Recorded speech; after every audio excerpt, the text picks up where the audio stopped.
the operations room of the human ship. Endurance was quiet except for the soft hum of machines and the occasional beep. From a console, Captain John Smith stood with his arms crossed, eyes fixed on the big main screen. A weak repeating signal had come from very far away. It cut through the empty space like a cry for help, even with the strain. Alien code, the meaning was easy to understand. Help us. Predators are coming, we cannot survive. Lieutenant Emma Johnson sat at the communication station. She was young with short brown hair and quick fingers on her controls. She turned her chair toward the captain. This is not a normal Federation distress call, sir. The language is old and different. The coordinates show a system we have never visited. The people there call themselves the Zelari. They are barely able to travel between stars. Their ships are slow and small. Commander Robert Williams moved closer to a different screen that showed sensor data. He was tall and calm with gray starting to show in his dark hair. He pointed at several bright dots moving toward a small blue-green planet. Look at their home world. It has low gravity, lots of plants, clean water, and mild weather. A very nice place, but the signal keeps talking about predators. Those large signatures on scan are not friendly ships. They are closing in fast on the Zelari space stations and defense platforms. John Smith stayed silent for a moment. He was not a tall man, but he carried himself with steady confidence. His blue eyes did not leave the screen. He had seen many strange things in his years among the stars. Humans were known across the galaxy as Deathworlders. Their home planet Earth had been cruel, full of sharp teeth, poison, storms, disease, and ice ages. Humans survived it all. They grew strong because danger never let them rest. Other species called them terrifying. Some called them monsters, but John knew the truth. Humans also helped when they could. Send them a reply, he said in a clear voice. Use simple words. Tell them the ship Endurance is coming to help. We will arrive as soon as possible. He turned to the navigation officer. Daniel Miller, plot the fastest jump path, check fuel and jump drive status. Daniel, a cheerful man with red hair and many freckles, nodded quickly. Aye, Captain, jump drive is green. We can make the trip in one long jump if we push the engines a little. ETA about 18 hours ship time. The bridge crew looked at each other. Few raised eyebrows. Going to help strangers was not unusual for humans, but rushing toward unknown predators was risky. The Endurance was an exploration vessel, not a heavy warship. It had good weapons, rail guns, missiles, point defense lasers, but it was built for long trips and science, not big fleet battles. Emma sent the message. Her fingers moved fast over the keys. The reply went out in plain trade language mixed with basic mathematical patterns that most thinking species could understand. This is human ship Endurance. We heard your call for help. We are coming. Hold on. A few minutes passed in silence. Then the console lit up again. A new signal came back, weaker than before, full of static. Emma played it over the speakers. The voice was high and thin, almost like music mixed with fear. You answer. We thought no one would come. The hunters are many. They take everything. Our stations burn. Our people hide in shelters. Please hurry. We have little time left. John felt something tighten in his chest. He had heard fear like that Before, on colony worlds hit by pirates. On ships lost in iron storms, on stations. Attacked by raiders. Fear sounded the same, no matter the species. Robert pulled up more scan data. The predators use sharp black ships. Angular design like knives, they move. In tight groups, very disciplined, they hit one target, destroy it completely. Then move to the next. No prisoners, no talks, just attack and kill. Sounds like they enjoy the hunt. Sophia Davis, the chief engineer, walked onto the bridge from the rear door. She wiped grease from her hands with a rag. She was short, strong, with black hair tied back. Engines are ready for the jump, Captain. I can give you extra power if you want to shave 2 hours off the trip, but the drive will run hot. Do it, John said. We don't have time to play safe. Sophia gave a small nod and left to prepare her team.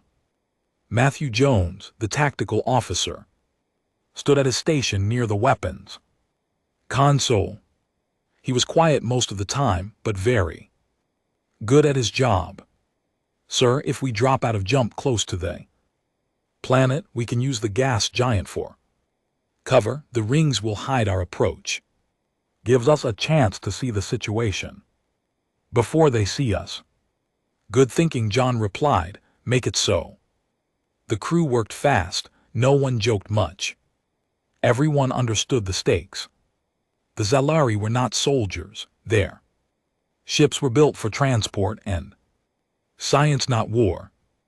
Their weapons were light. Their armor was thin. Against a pack of killers, they had almost no chance. John walked to the front of the bridge and looked at the star map. The Zalari system was marked in soft blue. The approaching predator signatures glowed red.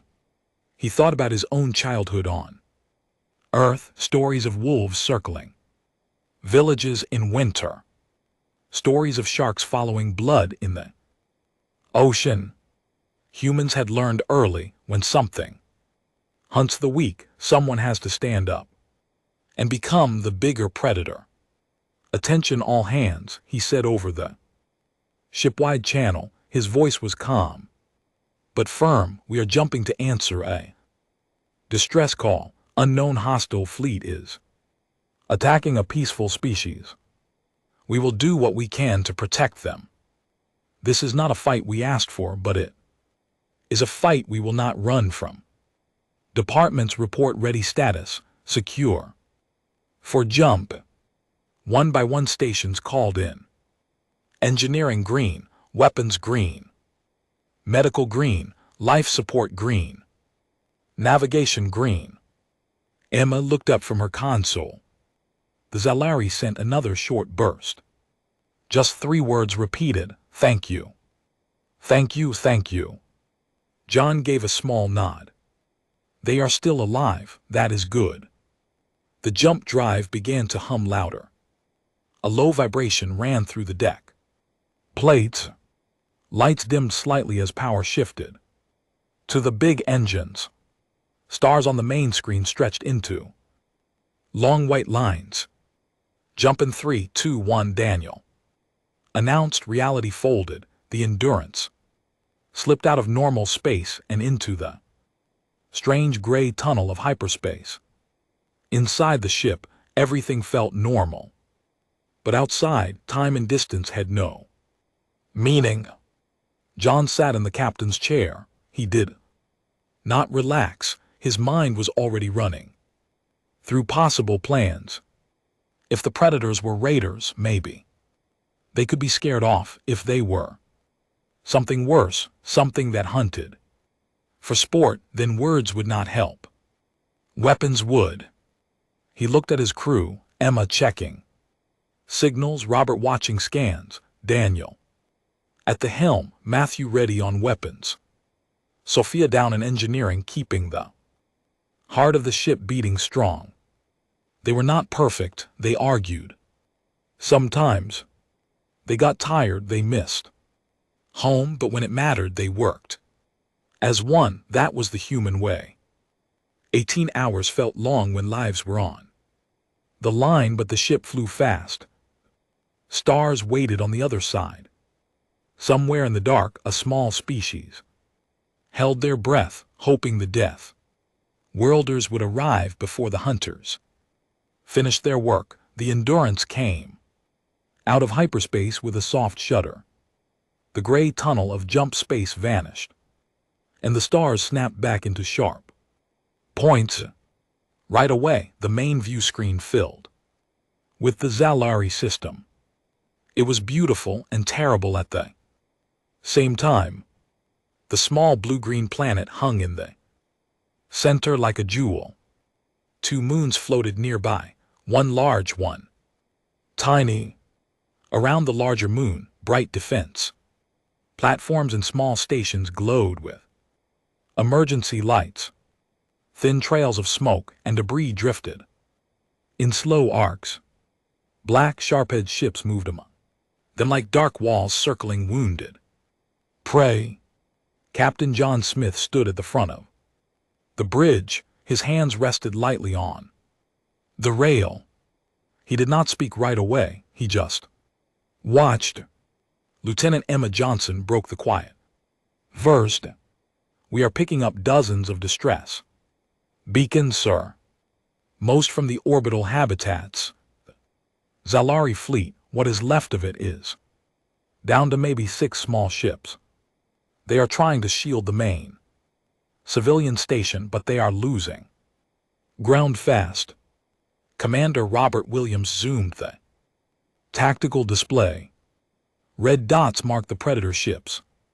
There were 27 of them still fighting. Some were small and fast, darting into fire and pulled away.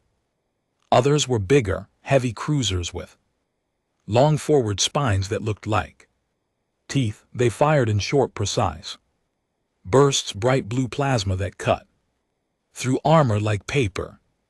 Those ships are built for one thing, Robert said, hunting. No waste, no mercy. They hit weak points, disable engines first, then finish the job. Textbook bag tactics. Daniel Miller kept his hand steady on the helm. We dropped out behind the gas giant. Just like planned, the rings give us good cover. They have not spotted us yet. John nodded once. Keep us dark, no active scans, passive only. Let's see what we are dealing with. Matthew Jones at Tactical adjusted his controls. His face was calm, but his eyes moved fast over the data. Their shields are energy-based, not too thick. Our railguns should punch through. At medium range, missiles will do better. Up close, their point defense looks decent but not great against saturation attacks. Sophia Davis's voice came over the intercom from engineering. We are running quiet, Captain. Engines at minimal, weapons hot but cold. Barrels ready when you are. On the view screen, one of the Zalari defense platforms exploded. A silent flash lit up the moon's surface. Pieces spun away in every direction. A high musical cry came over the open channel. Panic and grief mixed together. Emma's fingers froze for a second on her console, then she spoke softly. That was their main relay station. They just lost most of their long-range comms. John felt the weight of every eye on the bridge turn to him. He took a slow breath. Open a channel to the Zalari, wide beam. Let the Predators hear it too. Emma sent the signal. John stepped forward and spoke clearly. This is Captain John Smith of the human exploration vessel Endurance. We received your call for help. We are here. Identify your command ship. We will coordinate with you. For a long moment, nothing came back, except static and distant weapon fire. Then a voice answered, high, trembling. but trying to stay strong. This is High Warden Lyra of the Zellari. Conquered, we see you on passive. Sensors now, you are behind the gas. Giant thank the stars, the hunters have taken 3 habitats already, thousands are gone, they show no interest in talk. They only destroy. John kept his voice even, we understand. Tell your remaining ships to pull back. Toward your main civilian station, form a tight defensive globe, do not chase the hunters, we will handle the rest. Lyra's voice cracked a little, you are only one ship, they are many, one ship is enough if it is in the right place. John said, trust us, we have done this before. He cut the channel and turned to his crew. They are scared, they think we are crazy for coming, that works for us. Hunters will think the same. Robert raised an eyebrow, plan. John pointed at the tactical map. The predators are spread out, they chase easy targets, we give them something easy to chase. Then we hit them hard when they bite. Matthew smiled for the first time. Decoys. Exactly, John said. Launch 6 recon probes. Program them to mimic civilian transports, fake heat signatures slow.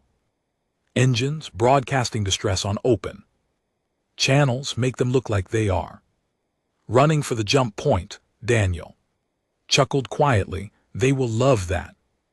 Predators can't resist a fleeing meal.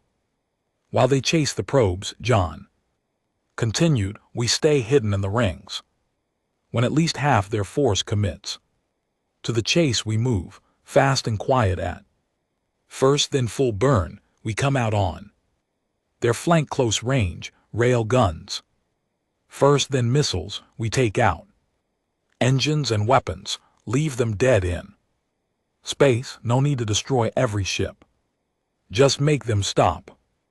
Emma looked up, what if they don't take the bait? Then we adjust, John said, but I think they will. Look at their pattern. They hunt in packs. They get excited when prey runs. The bridge crew moved with purpose. Probes were prepped and launched one by one. Each probe lit up its engines and sent out fake distress calls. Mayday. Mayday, civilian transport the lorry. Hope, engines failing, request immediate assistance.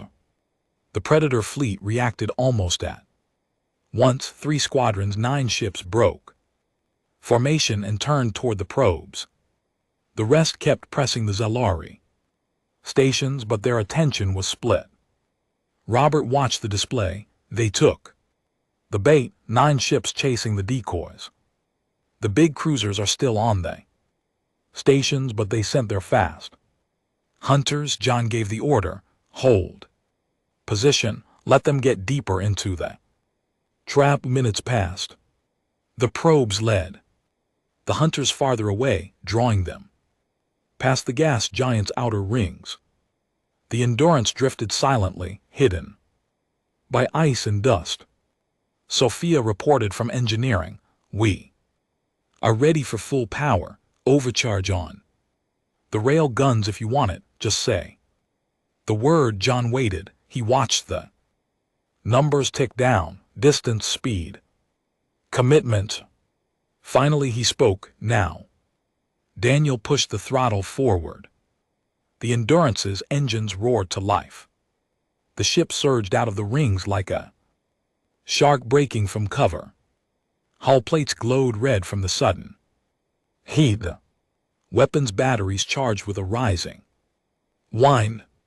The Predators chasing the probes were caught flat-footed. They were too far from their main group, too focused on easy kills. Matthew locked targets, rail guns online, firing solution set. John's voice was steady, all batteries fire. The Endurance spoke, long streaks of kinetic slugs left the rail guns at terrible speed. They crossed the distance in seconds. The first enemy cruiser took 3 direct hits along its spine, armor cracked, atmosphere vented in white. Clouds, secondary explosions bloomed along its length. The hunters tried to turn, but they were slow to react. Another volley followed. 2 more ships lost engines, 1 spun wildly out of control. Emma monitored the Zalori channel. They are cheering, sir. They say the Death Worlders have come. They are calling you. Legends already. John did not smile. Legends don't win fights. Focus.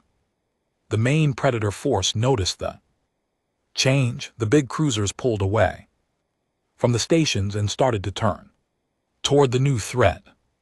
But they were late. The Endurance was already moving fast, closing the gap. Daniel danced the ship through drifting wreckage, keeping the angle sharp. They are bringing their heavies to bear. Plasma cannons charging, Daniel relayed. Robert called out, shields up, incoming. Bright blue bolts lashed across space. Most missed, a few struck the Endurance's forward shields. The deck shivered, warning lights flashed. Shields at 82%, Matthew reported. Holding. John leaned forward, closer, we want them in knife range. The ship accelerated harder. The distance shrank. The Predators fired.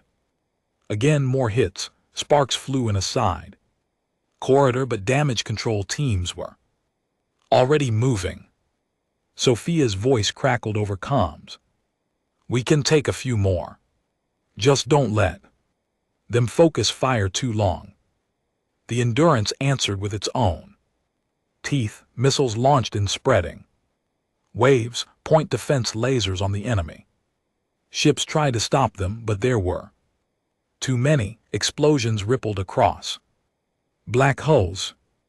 1 heavy cruiser lost half its weapon arrays. Another vented fire from its drive section. The hunters started to break. Some tried to run, others turned to fight, but the pack was no longer perfect. Confusion spread. John watched it all. Keep the pressure on. Do not let them regroup.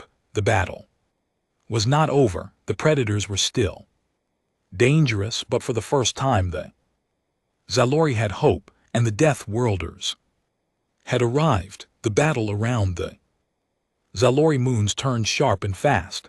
The Endurance moved like a hunter that had waited too long. Its engines burned bright as it closed the gap on the scattered Predator ships. Black holes that once looked unstoppable now showed cracks and glowing wounds from the first rail gun strikes. Captain John Smith stood steady on the bridge. His eyes followed every red dot on the tactical screen. Keep our nose pointed at their weak side, he said. Do not give them a clean shot at our engines. Daniel Miller worked the controls with quick, sure hands. The ship rolled left, then dove under a cloud of drifting metal. A plasma bolt from a heavy cruiser passed so close that the view screen flared white for a second. Daniel grinned a little. They are trying, but we are slippery today. Matthew Jones locked more targets. 2 fast hunters breaking off to flank us. I have them. Firing rail guns. The ship shook gently as the weapon spoke again. Long metal slugs crossed the empty space in straight lines. 1 hit the lead hunter ship square in the engine bell. Fire bloomed silent and bright. The ship spun slowly, lights flickering out one by one. The second hunter tried to turn away, but a follow-up shot caught its bridge section. It drifted dead. Emma Johnson listened to the open channels. The Zaloni are holding better now, sir. Their small ships are staying tight around the civilian station. They say the hunters are pulling back some forces to deal with us. They are calling this the moment the death. Worlders woke up, Robert Williams. Watch the bigger picture, we have their attention, 10 of their ships are turning to face us full on. The rest are still trying to finish the stations, but they are slower now. They are not used to prey that fights back this hard. John gave a short nod. Good, let us keep them busy. Sophia, how are we holding? Sophia Davis answered from engineering. Her voice sounded tired but strong. Shields at 64% forward. We have some hull breaches on deck 4, but teams are sealing them. Rail guns are hot but okay. I can give you one more overcharge burst if you need it. After that we cool or risk melting. Something, save it for when we really need it, John said. We are going in. Closer. The Endurance pushed forward. It flew straight at the center of the enemy formation. The Predators opened fire with everything they had. Blue plasma streaks filled the space between the ships. Some hit the shields and made them glow orange, others missed and burned. Harmless holes in the dark. Shields dropping fast, Matthew called. 42%. Daniel twisted the ship again. He rolled it sideways so the damaged forward section faced away from the heaviest fire. Got us a better angle. John watched the range numbers drop. Missiles now, full spread target. Engines and weapon mounts, make them limp. Matthew pressed the launch keys. Dozens of small missiles leaped from the ship's tubes. They spread out like a net of fire. The Predator point defense lasers tried to shoot them down, but there were too many. Explosions flashed across black hulls. One cruiser lost both main engines in a single bright blast. Another had its forward cannons torn away. Smoke and sparks poured from the holes. The hunters started to break apart. Some ships tried to run toward the jump point. Others turned to fight harder as if anger made them braver. A large battleship, the biggest one, pushed straight at the Endurance, its main gun charged with a deep red glow. That one wants to end this, Robert said. John did not blink. Meet him head on. Rail guns, maximum rate, everything we have. The two big ships closed fast.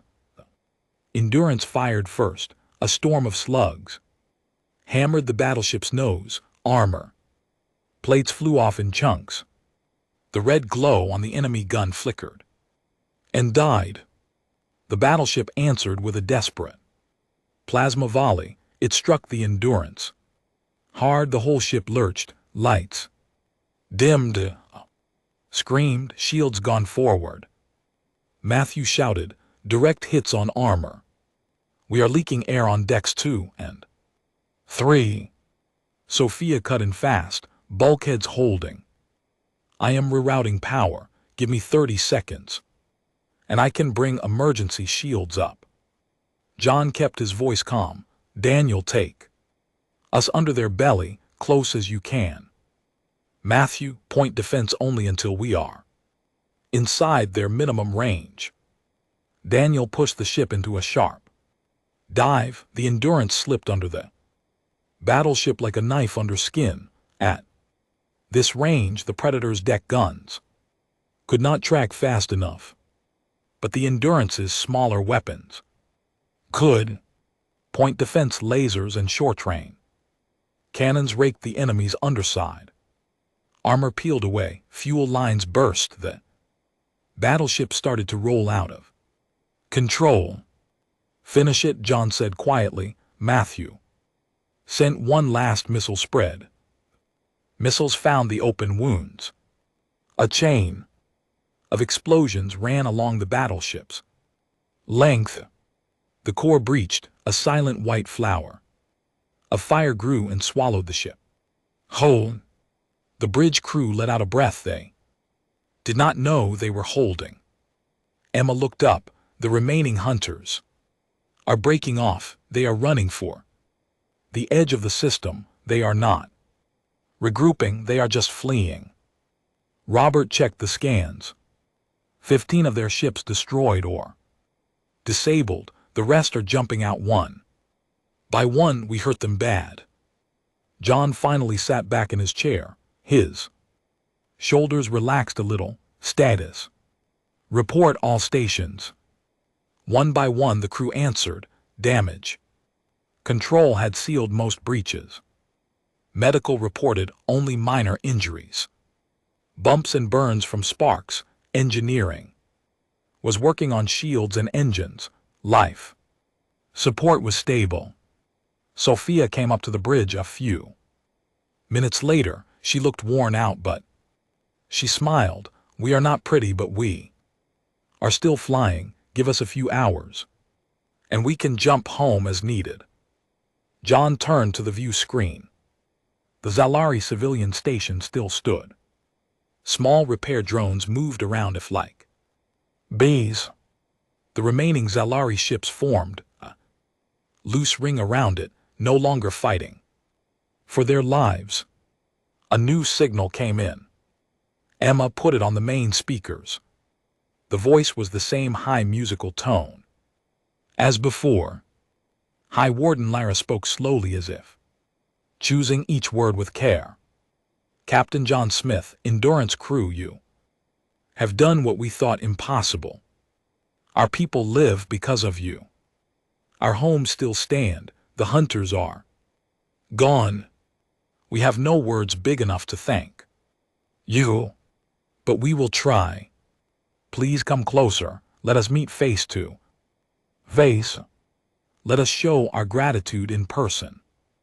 John looked at his crew. They looked tired, dirty from smoke and sweat, but proud. He gave a small nod. Emma, tell them we except we will approach slowly. No weapons hot. Robert, prepare a shuttle team. Just a few of us, no heavy gear. This is about trust now. Daniel eased the ship forward. The Endurance moved gently toward the Zalari station. No one fired. No alarms sounded. The space around them felt different. Less heavy, less angry. As they drew near, the view screen showed the Zalari more clearly. Tall, thin beings with skin that glowed soft silver in the starlight. Large eyes, long fingers. They stood at viewports and waved small lights in patterns of thanks. John stood up. Let us go meet them. We answered the call. Now we finish what we started. The crew prepared. They did not know what would come next, but they knew one thing: the predators had come to hunt, and instead they met something worse. They met humans. And the Zalari would never forget the day the Deathworlders answered their cry. The shuttle from the Endurance moved slowly toward the main Zalari civilian station. It was a small craft, just big enough for 6 people. Captain John Smith sat in the front seat, next to Daniel Miller, who flew with careful hands. Behind them sat Emma Johnson, Robert Williams, Matthew Jones, and Sophia Davis. No one wore heavy armor. They carried only sidearms, kept low and out of sight. This visit was about peace, not more fighting. The station grew larger on the view screen. It looked like a giant silver wheel turning slowly against the black of space. Lights blinked in patterns along its outer ring. Small repair ships darted around fixing broken parts. The Zalari had started to clean up the damage from the battle. Smoke no longer rose from the habitats. Instead, soft blue glows came from the viewports, as if the people inside were lighting candles to welcome friends. Daniel lined up with the docking arm. They are guiding us in, nice and easy. A gentle bump told them the shuttle had locked on. The airlock hissed as pressure equalized. The inner door slid open. A group of Zalari waited on the other side. They were taller than humans, with thin bodies and long arms. Their skin shone like polished silver. Under the station lights, large dark eyes watched everything. No mouths moved when they spoke. The sound came from small devices on their necks that turned thoughts into sound waves. Their leader stepped forward high. Warden Lyra. She wore a simple robe that changed color slowly like water under sunlight. Captain John Smith, she said. The voice was soft and clear. We welcome you. We welcome all of you. Come, please. John stepped out first. He kept his hands open at his sides. Thank you for having us, High Warden.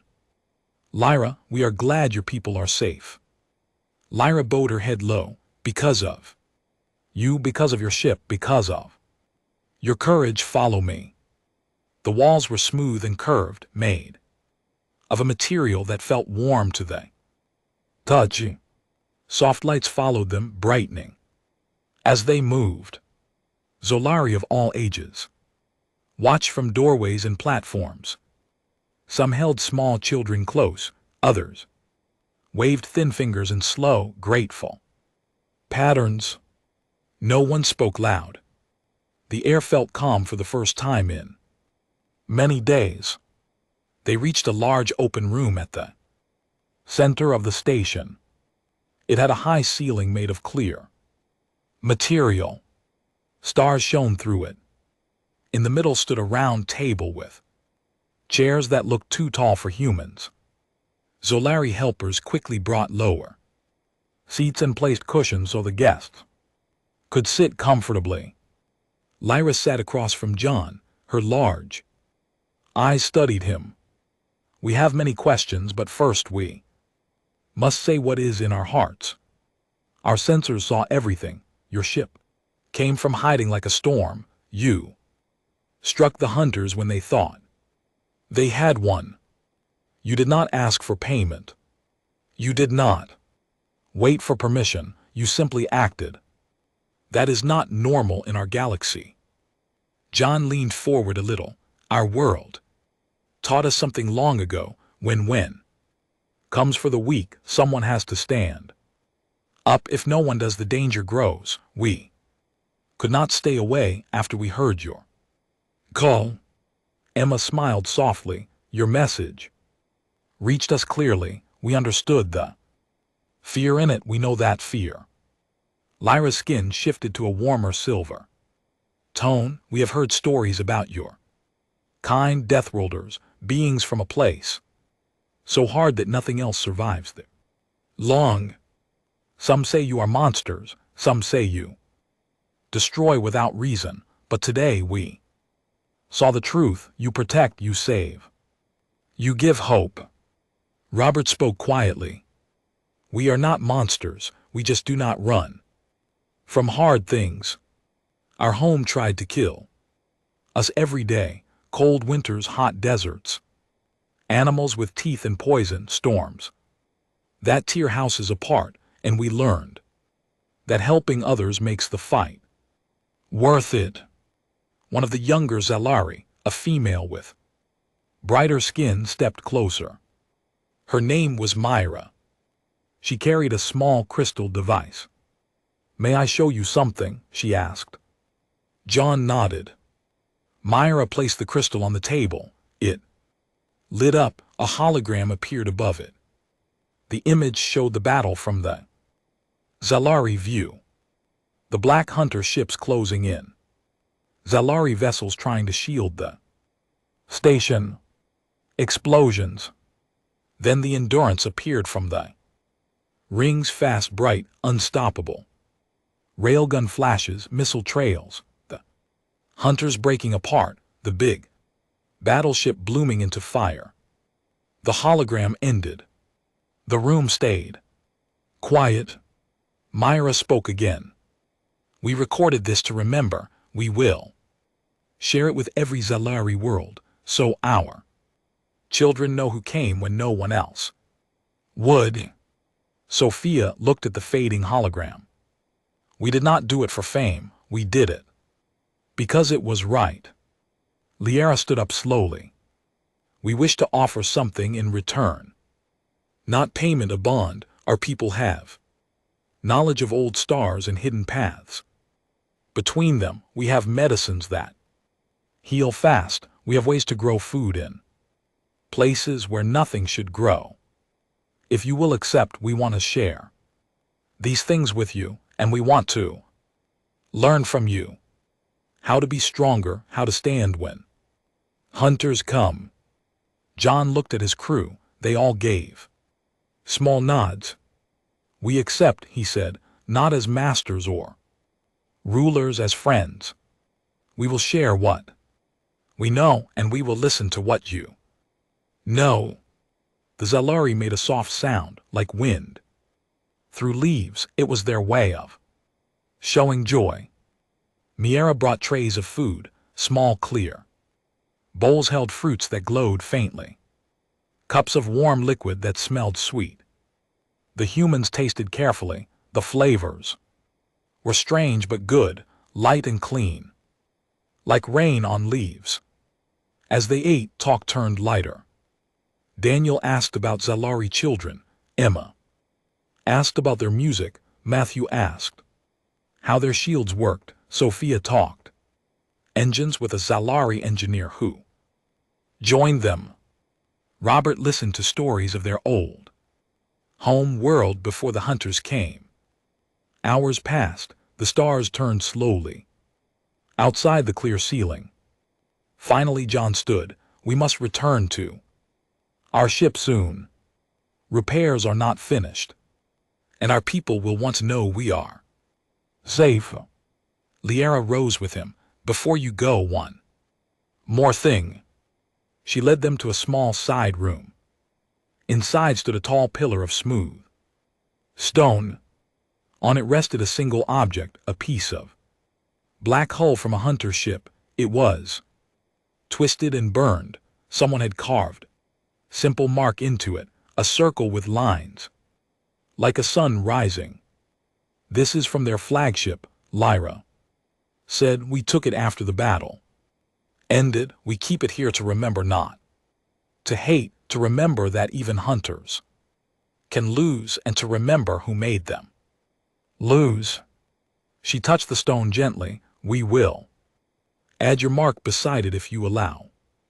John looked at the pillar, then at his crew. We allow. Matthew stepped forward. He took a small tool from his belt and carved a simple shape next to the circle, a rough outline of earth with one straight line cutting across it like a sword. It was not fancy, but it was honest. Lyra looked at the marks side by side. 2 stories on one stone, hunter and protector, past and future. They walked back to the docking arm. Zalari lined the corridor now. They did not cheer loud. They simply raised their hands in slow waves. Soft blue lights followed the humans all the way. At the shuttle door, Lyra stopped. Captain, if hunters ever return, call us. We will stand with you. John met her eyes. And if you need us again, send the call. We will answer. The shuttle door closed, the airlock sealed. Daniel flew them back to the Endurance. When they docked, the bridge crew waited. Everyone looked tired but smiling. Emma checked the sensors. The remaining hunter ships are long gone, no signals coming back. They are not coming for round 2 anytime soon. Robert looked at John. What now, Captain? John sat in his chair. Repairs rest, then we head home, but first log everything, every detail. Federation will want to know what happened here. He paused and send a message to Earth. Command, tell them the Zalari are allies. Now tell them a new door opened today. He looked outside. The Zalari station turned slowly. Lights still glowed in thanks. Inside the Endurance, the crew began their work. They were bruised, they were sore, but they were proud. They had come as strangers, they left as friends.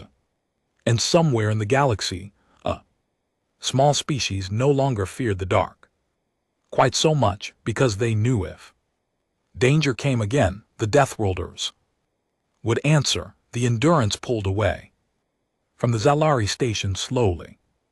Its engines glowed soft blue as it turned toward the outer edge of the system. The big silver wheel of the civilian habitat grew smaller on the view screen. Lights still blinked in patterns of thanks.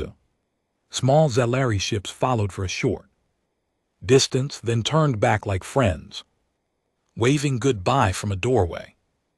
Captain John Smith sat in his chair on the bridge. He looked tired. Lines showed around his eyes that had not been there before the fight. But he sat straight. His crew worked quietly around him. Everyone moved with purpose. No one rushed. The battle was over. Now came the slow work of going home. Emma Johnson checked the long-range sensors first. No hunter signatures anywhere, sir. They jumped out and did not come back. The system is quiet. Robert Williams ran final damage reports. Hull repairs are holding. We lost 20% of forward armor. Deck 4 still has some weak spots, but seals are good. Life support is at full. Engines are running clean. Daniel Miller kept his hands light on the helm. Jump point is clear. We can make the run home in one jump if we want. Or take it slow and let engineering finish the cool down. Sophia Davis came up from below decks. Her coveralls were dirty with grease and burn marks. She wiped her hands on a rag. Give me 6 hours. I want to run one more. Full diagnostic on the jump drive. We pushed it hard coming in. Better safe. John nodded. 6 hours it is. No rush now. The crew took the time. Some went to the mess hall for real food, not emergency packs. Others slept in short shifts. Matthew Jones stayed at tactical, watching the empty space behind them, just in case. In the quiet hours, John walked the corridors alone. He passed repair teams welding plates back into place. Sparks flew like small stars. He stopped at a viewport and looked out. The Zalari turned below, peaceful again. Clouds moved slow across green lands. Oceans caught starlight. It looked like Earth from far away, but softer, less angry. He thought about the fight, about the black ships, about the fear in Lyra's voice when they first answered, about the carved stone pillar with 2 marks side by side, hunter and protector. He felt no pride, just a quiet knowing. They had done what needed doing. Back on the bridge 6 hours later, Sophia gave the all clear. Jump drive is green. We are ready. Daniel plotted the course. Straight run to Federation Relay Station. Gamma 7. From there we can send full reports and get clearance home. John stood up. Attention all hands, we are jumping out. Secure stations. This trip home is for rest and repair. Good work everyone, you made a difference today. The jump drive hummed, power flowed. Stars stretched into lines. The Endurance slipped away from the Zalari system. Inside hyperspace, time felt strange. Clocks still worked, but days blurred. The crew used the time well. They wrote reports. They fixed what was broken. They talked. In the mess hall one evening, Emma sat With Daniel and Matthew, they ate simple food, soup, and bread from the galley. Daniel spoke first. I keep thinking about those kids we saw at the station, the little ones with the big eyes. They waved like we were heroes. From a story. Emma smiled. We were to them. Matthew stayed quiet for a moment. Then he said, I thought we might not make it. When the shields dropped and that battleship came straight at us, I really thought that was it. Daniel looked at him, but it wasn't. No, Matthew said it wasn't.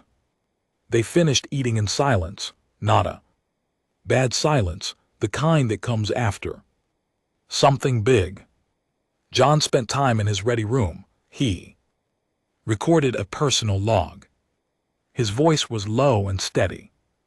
Day 23, mission complete. The Zalori are safe.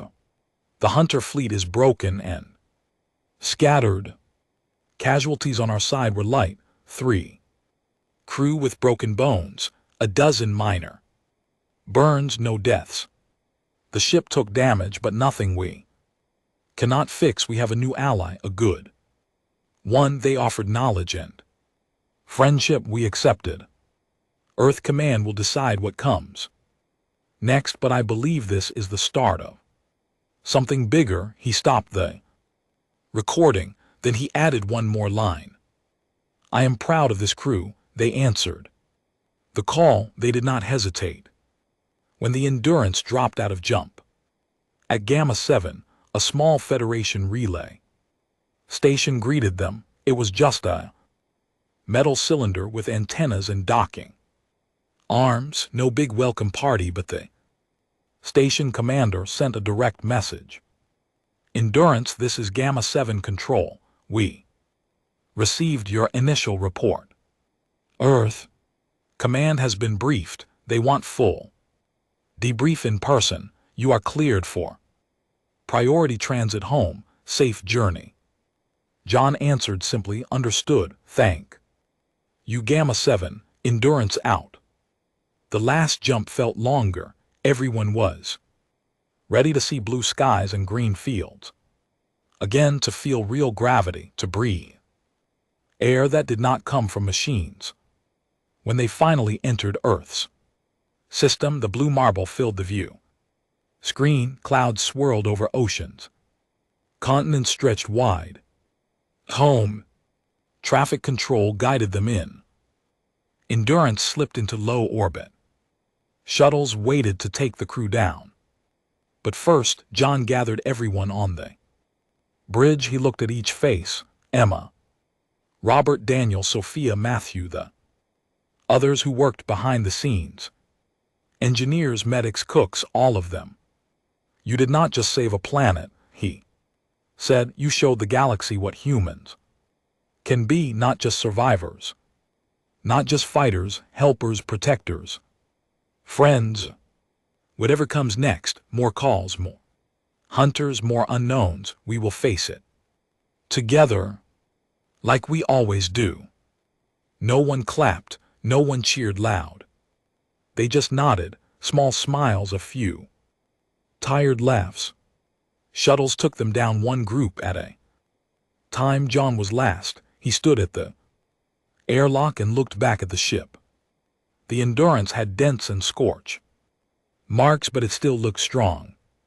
On the surface, they stepped onto a landing pad near the main spaceport.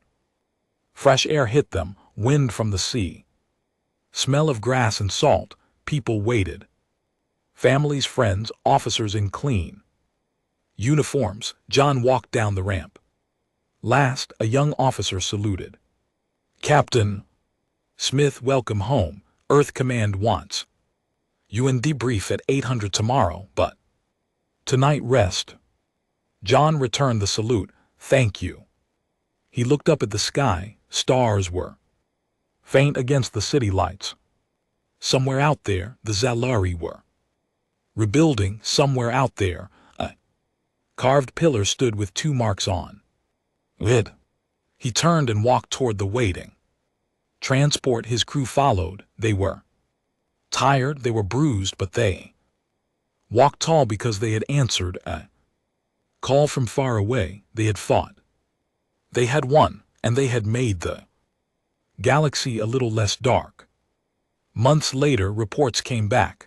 The Zalari shared their old star maps. Humans sent teachers and doctors. Trade began small at first, then bigger.